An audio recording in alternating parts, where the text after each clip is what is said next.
Hello everyone, welcome to GK GS by Anurag. आज है 6 जनवरी और 6 जनवरी से करंट अफेयर्स के जितने भी महत्वपूर्ण प्रश्न बन सकते हैं वह आज की इस वीडियो में हम डिस्कस करने वाले हैं। क्वेश्चन से जुड़ा हर फैक्ट भी मैं आपको बताऊंगा, इसलिए वीडियो को लास्ट तक जरूर देखें। पहला प्रश्न दिया गया है, भारत की पहली वंदे भारत स्लीपर ट्रेन का परिचालन किन दो स्टेशनों के बीच शुरू किया जा रहा है? तो भारत की पहली वंदे भारत स्लीपर ट्रेन का परिचालन बेंगलुरु और हैदराबाद के बीच किया जा रहा है। इसका ऑप्शन बी करेक्ट आंसर हो जाएगा। लंबी दूरी की यात्रा को आरामदायक बनाने के लिए भारत की पहली वंदे भारत स्लीपर ट्रेन बेंगलुरु और हैदराबाद के बीच शुरू की गई है। यह आत्मनिर्भर भारत पहल का एक हिस्सा है। प्रधानमंत्री मोदी द्वारा इस ट्रेन को जनवरी 2026 में हरी झंडी दिखाई जाने की उम्मीद है और इस ट्रेन की एक तरफ की यात्रा का किराया लगभग 2300 रुपये से 3600 रुपये तक का होगा। अगला प्रश्न है, 6 जनवरी 2026 को क्षेत्रीय एआई कॉम्पैक्ट कॉन्फ्रेंस की मेजबानी कौन सा राज्य कर रहा है? तो 6 जनवरी 2026 को क्षेत्रीय एआई कॉम्पैक्ट कॉन्फ्रेंस की मेजबानी राजस्थान कर रहा है। इसका ऑप्शन बी करेक्ट आंसर हो जाएगा और यह कार्यक्रम राजस्थान की राजधानी जयपुर में आयोजित किया जाएगा। इलेक्ट्रॉनिक्स और आईटी मंत्रालय के तहत राजस्थान में इस सम्मेलन का आयोजन किया जा रहा है, जिसका उद्देश्य वैश्विक एआई नेतृत्व में भारत की भूमिका को मजबूत करना है। अगला प्रश्न है, हाल ही में किस राज्य सरकार ने 8वें वेतन आयोग के गठन को आधिकारिक मंजूरी दी है? तो असम राज्य सरकार ने 8वें वेतन आयोग के गठन को आधिकारिक मंजूरी दी है। इसका ऑप्शन बी करेक्ट आंसर हो जाएगा। असम के मुख्यमंत्री हेमंत बिस्वा शर्मा ने राज्य कर्मचारियों के लिए 8वें वेतन आयोग के गठन की घोषणा की है। ऐसा करने वाला असम देश का पहला राज्य बना है और इस आयोग के अध्यक्ष पूर्व सचिव सुभाष दास जी हैं। इस आयोग को अपनी विस्तृत रिपोर्ट सौंपने के लिए लगभग 18 महीने का समय दिया गया है। अगला प्रश्न है, 45 वर्ष की आयु में ऑस्ट्रेलियन ओपन के मुख्य ड्रॉ खेलने वाली सबसे उम्रदराज महिला खिलाड़ी कौन बनने जा रही हैं? तो वीनस विलियम्स 45 वर्ष की आयु में ऑस्ट्रेलियन ओपन की ड्रॉ खेलने वाली सबसे उम्रदराज महिला बनने जा रही हैं। इसका ऑप्शन बी करेक्ट आंसर हो जाएगा। अमेरिकी टेनिस दिग्गज वीनस विलियम्स 45 वर्ष की आयु में ऑस्ट्रेलियन ओपन 2026 में खेलकर इतिहास रचेंगी। वे इस टूर्नामेंट के मुख्य ड्रॉ में जगह बनाने वाली सबसे उम्रदराज महिला खिलाड़ी होंगी और वीनस विलियम्स 7 बार की ग्रैंड स्लैम चैंपियन रह चुकी हैं। अब अगला प्रश्न है, किस देश के राष्ट्रपति को हाल ही में अमेरिकी सैनिकों द्वारा बंदी बनाए जाने का दावा किया गया है? तो वेनेजुएला के राष्ट्रपति निकोलस मादुरो और उनकी पत्नी सिलिया फ्लोर्स को अमेरिकी सैनिकों द्वारा बंदी बनाए जाने का दावा किया गया है। इसका ऑप्शन बी करेक्ट आंसर हो जाएगा।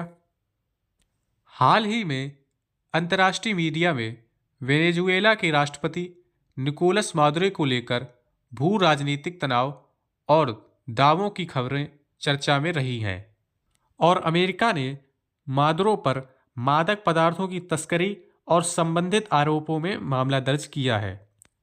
अगला प्रश्न है, हाल ही में झारखंड उच्च न्यायालय के नए मुख्य न्यायाधीश के रूप में किसे नियुक्त किया गया है?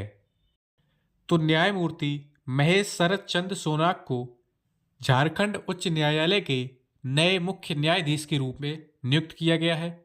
इसका ऑप्शन बी करेक्ट आंसर हो जाएगा। केंद्र सरकार ने न्यायमूर्ति महेश शरद चंद्र सोनाक की नियुक्ति को झारखंड उच्च न्यायालय के मुख्य न्यायाधीश के रूप में मंजूरी दे दी है। वे न्यायिक क्षेत्र में अपने लंबे अनुभव के लिए जाने जाते हैं। अब हम देखते हैं हाल ही में की गई न्यायाधीशों की नियुक्तियां। न्यायमूर्ति सूर्यकांत, उन्होंने 24 नवंबर 2025 को भारत के 53वें मुख्य न्यायाधीश के रूप में शपथ ली। उच्च न्यायालयों में हालिया नियुक्तियां। इलाहाबाद उच्च न्यायालय, अधिवक्ता जय कृष्ण उपाध्याय को न्यायाधीश नियुक्त किया गया है 5 जनवरी 2026 को। उत्तराखंड उच्च न्यायालय, अधिवक्ता सिद्धार्थ सहाय को अतिरिक्त न्यायाधीश नियुक्त किया गया 5 जनवरी 2026 को। सिक्किम उच्च न्यायालय, न्यायमूर्ति ए मोहम्मद मुश्ताक को मुख्य न्यायाधीश नियुक्त किया गया 3 जनवरी 2026 को। झारखंड उच्च न्यायालय, न्यायमूर्ति महेश शरद चंद्र सोनाक को मुख्य न्यायाधीश नियुक्त किया गया 2 जनवरी 2026 को। मेघालय उच्च न्यायालय, न्यायमूर्ति रेवती पी मोहिते डेरे को मुख्य न्यायाधीश नियुक्त किया गया 1 जनवरी 2026 को। पटना उच्च न्यायालय, न्यायमूर्ति संगम कुमार साहू को मुख्य न्यायाधीश नियुक्त किया गया 1 जनवरी 2026 को।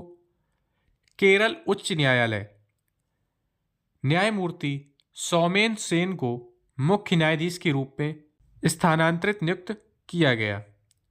पंजाब और हरियाणा उच्च न्यायालय, आरसी डिमरी और एक अन्य न्यायिक अधिकारी को अतिरिक्त न्यायाधीश नियुक्त किया गया है 2 जनवरी 2026 को। अब अगला प्रश्न है, 11वीं भारतीय अंतर्राष्ट्रीय युवा नौकायन चैंपियनशिप 2026 का आयोजन कहाँ किया जा रहा है? तो 11वीं भारतीय अंतर्राष्ट्रीय युवा नौकायन चैंपियनशिप 2026 का आयोजन चेन्नई में किया जा रहा है और इसका आयोजन 4 जनवरी से 10 जनवरी तक किया जा रहा है। चेन्नई बंदरगाह पर 1 जनवरी से इस चैंपियनशिप का शुभारंभ हुआ है, जिसमें दुनिया भर के युवा नाविक भाग ले रहे हैं और इस प्रतियोगिता में 13 देशों के लगभग 117 नाविक हिस्सा ले रहे हैं। अगला प्रश्न है, जनवरी 2026 में किस अंतर्राष्ट्रीय संस्था के प्रमुख वारेन बफेट ने अपने पद से इस्तीफा दे दिया है? तो बर्कशायर हैथवे अंतर्राष्ट्रीय संस्था के प्रमुख वारेन बफेट ने अपने पद से इस्तीफा दे दिया है। इसका ऑप्शन सी करेक्ट आंसर हो जाएगा। दिग्गज निवेशक वारेन बफेट ने बर्कशायर हैथवे के सीईओ पद से हटने की घोषणा की है। उनकी जगह ग्रेल एवल कार्यभार संभालेंगे। हालांकि इन्होंने यह घोषणा पहले ही कर दी थी कि उनके बाद ग्रेग एवल कार्यभार संभालेंगे। अगला प्रश्न है, अंडमान और निकोबार द्वीप समूह में इंटीग्रेटेड सिक्योरिटी हब का उद्घाटन किसने किया है? तो अंडमान निकोबार द्वीप समूह में इंटीग्रेटेड सिक्योरिटी हब का उद्घाटन केंद्रीय गृह मंत्री अमित शाह ने किया है। इसका ऑप्शन बी करेक्ट आंसर हो जाएगा। केंद्रीय गृह मंत्री ने श्री विजयपुरम पोर्ट ब्लेयर में सुरक्षा ढांचे को मजबूत करने के लिए इंटीग्रेटेड कमांड सेंटर और सिक्योरिटी हब का उद्घाटन किया और इस केंद्र का निर्माण लगभग 229 करोड़ की लागत से किया गया है। अगला प्रश्न है, गणतंत्र दिवस 2026 की परेड के लिए मुख्य अतिथि के रूप में किन्हें आमंत्रित किए जाने की संभावना है? तो गणतंत्र दिवस 2026 की परेड के लिए मुख्य अतिथि के रूप में यूरोपीय संघ के नेताओं को आमंत्रित किए जाने की संभावना है। इसका ऑप्शन सी करेक्ट आंसर हो जाएगा। भारत यूरोपीय संघ शिखर सम्मेलन के मद्देनजर 2026 के गणतंत्र दिवस समारोह के लिए यूरोपीय संघ नेताओं को आमंत्रित करने पर चर्चा चल रही है। अगला प्रश्न है, लोकसभा अध्यक्ष ओम बिरला ने पंचायत से संसद 2.0 पहल का उद्घाटन कहाँ किया है? तो लोकसभा अध्यक्ष ओम बिरला ने पंचायत से संसद 2.0 पहल का उद्घाटन नई दिल्ली में किया है। इसका ऑप्शन ए करेक्ट आंसर हो जाएगा और यह कार्यक्रम बिरसा मुंडा की 150वीं जयंती के उपलक्ष्य में मनाया जा रहा है। इस पहल का उद्देश्य अनुसूचित जनजातियों की निर्वाचित महिला प्रतिनिधियों को सशक्त बनाना और उन्हें संसदीय प्रक्रियाओं से अवगत कराना है। इसमें 22 राज्यों की 500 से अधिक महिलाओं ने भाग लिया। अगला प्रश्न है, हाल ही में कवच 4.0 का सफल कार्यान्वयन गुजरात के किस खंड में किया गया? तो कवच 4.0 का सफल कार्यान्वयन गुजरात के वडोदरा अहमदाबाद खंड में किया गया। इसका ऑप्शन ए करेक्ट आंसर हो जाएगा।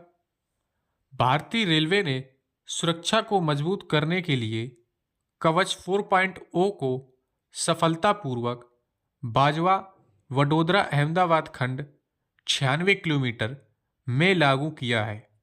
यह सिस्टम ट्रेनों को टकराने से रोकने वाली स्वदेशी तकनीक है और इस खंड की लंबाई 96 किलोमीटर है और इस मार्ग पर कवच 4.0 से लैस चलने वाली पहली ट्रेन संकल्प फास्ट पैसेंजर थी।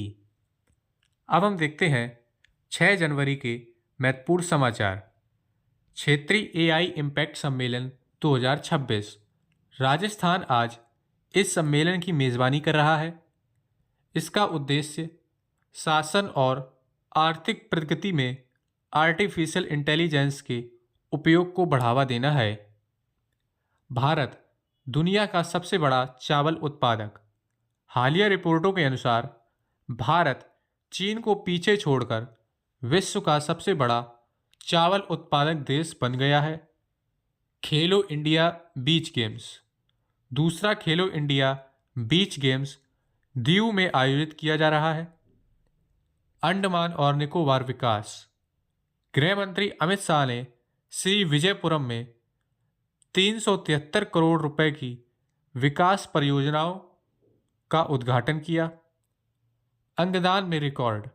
कर्नाटक ने साल 2025 में 198 अंगदान दर्ज कर अपना पिछला रिकॉर्ड तोड़ा।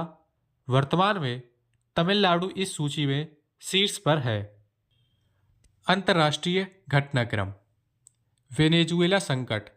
वेनेजुएला पर अमेरिकी सैन्य कार्रवाई और राष्ट्रपति निकोलस मादुरो को हिरासत में लिए जाने के बाद अंतर्राष्ट्रीय राजनीति में तनाव बढ़ गया है। संयुक्त राष्ट्र सुरक्षा परिषद की आपात बैठक में कई देशों ने इस कार्रवाई पर सवाल उठाए हैं। ब्रेंट क्रूड में हलचल। वेनेजुएला में राजनीतिक अस्थिरता के कारण वैश्विक तेल बाजारों में हलचल है। विशेषज्ञों का अनुमान है कि तेल की कीमतें लगभग $65 प्रति बैरल तक जा सकती हैं। तो ये थे 6 जनवरी के महत्वपूर्ण करंट अफेयर्स। वीडियो अच्छा लगा हो तो लाइक करें और चैनल को सब्सक्राइब करें। जय हिंद।